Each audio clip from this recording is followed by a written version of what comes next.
Breaking చూస్తున్నాం. ఢిల్లీ పేలుడు కేసులో కీలక లీడ్ దొరికింది. డాక్టర్ షాహీన్ కారును దర్యాప్తు అధికారులు గుర్తించారు.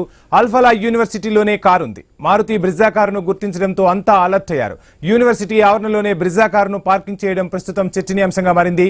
ఇప్పటికే ఉమర్ కు చెందిన మరో కారును స్వాధీనం చేసుకున్నారు దర్యాప్తు అధికారులు. కాన్వాలీలో ఉమర్ కు చెందిన ఎక్స్పోర్ట్స్ కారును పట్టుకున్నారు. ఈ కారును అమోనియం నైట్రేట్ రవాణాకు వినియోగించారనే అనుమానాలు కూడా కలుగుతున్నాయి. ఇప్పుడు షాహీన్ కు చెందిన బ్రిజా కారు కూడా అమోనియం నైట్రేట్ రవాణాకు ఉపయోగించారా లేదా అనే కోణంలో దర్యాప్తు చేస్తున్నారు. ఇక ఎర్రకోట దగ్గర పేలుళ్లలో I-20 కారును ఉపయోగించారు. దీంతో పెద్ద స్థాయిలో పేలుళ్లకు కారులను వినియోగించి దారుణాలకు తెగబడుతున్నారనే అనుమానాలైతే వ్యక్తమవుతున్నాయి. అందుకే పోలీసుల అదుపులో ఉన్న ఉగ్రవాదులు ఎన్ని కారులు ఉపయోగించారు, వాటిని ఎక్కడెక్కడ ఉంచారు అనే కోణంలో విస్తృతంగా దర్యాప్తు చేపడుతున్నారు. ఈ క్రమంలోనే అనేక కార్లు వెలుగులోకి వస్తున్నాయి. ఢిల్లీలో మొత్తం 6 చోట్ల పేలుళ్లు జరపాలన్నది ఉగ్రవాదుల కుట్ర.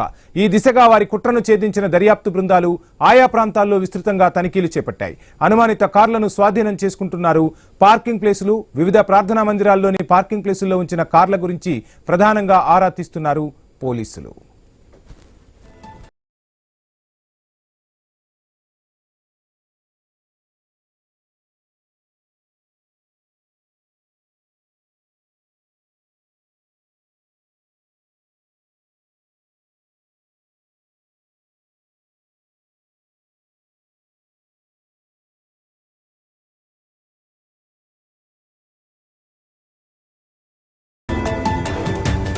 రైట్, మొత్తంగా ఢిల్లీ పేలుడు కేసులో కీలక లీడ్ దొరికింది. డాక్టర్ షాహీన్ కారును దర్యాప్తు అధికారులు గుర్తించారు. అల్ఫలా యూనివర్సిటీలోనే కారు ఉంది. మారుతి బ్రిజా కారును గుర్తించడంతో అంతా అప్రమత్తమయ్యారు. యూనివర్సిటీ ఆవరణలోనే బ్రిజా కారును పార్కింగ్ చేయడం ప్రస్తుతం చర్చనీయాంశంగా మారింది. ఇప్పటికే ఉమర్ కు చెందిన మరో కారును స్వాధీనం చేసుకున్నారు దర్యాప్తు అధికారులు. కాన్వాలీలో ఉమర్ కు చెందిన ఫోర్డ్ ఎకోస్పోర్ట్స్ కారును కూడా అధికారులు స్వాధీనం చేసుకున్నారు. ఈ కారు నెంబర్లను బట్టి ఆ కార్లు ఎక్కడెక్కడకు తిరిగాయి, ఏ ప్లేసెస్ లో పార్క్ చేశారు అనే కూపి లాగుతూ ఉన్నారు పోలీసులు. మొత్తంగా కార్లను ఉపయోగించి ఢిల్లీలో పెద్ద ఎత్తున పేలుళ్లకు పాల్పడేలా పక్కా ప్రణాళికనైతే రచించినట్టుగా తెలుస్తుంది. దీంతో ఏ కార్లను వీళ్ళు ఉపయోగించారు, ఎన్ని రోజుల నుంచి ఆ కార్లు ఎక్కడెక్కడ ట్రావెల్ చేశాయి, ఆ కార్లను ప్రస్తుతం ఎక్కడ పార్కింగ్ చేశారు, సో వీటిని అంటే ఈ కార్లను ఉపయోగించి ఈ మందు సామాగ్రిని ఏమైనా తరలించారా అనే కోణంలో కూడా పూర్తిగా దర్యాప్తు చేస్తున్నారు. ఈ కార్లను అమోనియం నైట్రేట్ తరలించేందుకు వినియోగించారనే అనుమానాలు కూడా బలపడుతున్నాయి.